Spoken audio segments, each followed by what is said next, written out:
বিসমিল্লাহির রহমানির রহিম। প্রিয় দেশবাসী, আপনাদের সবাইকে স্বাগত জানাচ্ছি। আপনারা জানেন, পতিত আওয়ামী লীগ আজ 13 নভেম্বর ঢাকা লকডাউন ঘোষণা করেছে। দেশের সার্বভৌমত্ব, দেশের শান্তি শৃঙ্খলা,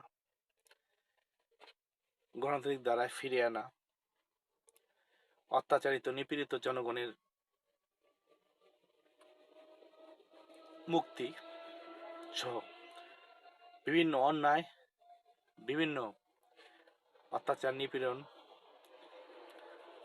থেকে দেশের মানুষকে মুক্ত রাখতে পতিত আওয়ামী লীগকে বাংলাদেশের রাজনীতি থেকে চিরতরে বিতাড়িত করার জন্য সকলের নিকট আহ্বান জানাচ্ছি।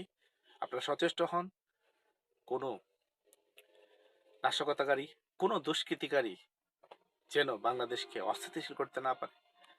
আপনারা সতর্ক থাকুন, প্রচেষ্টা চালান, দেশকে একটি স্থিতিশীল পর্যায়ে নেওয়া, সুখ ও সমৃদ্ধশালী বাংলাদেশ গড়ার ক্ষেত্রে যেন আমরা সবাই একাত্মভাবে কাজ করতে পারি।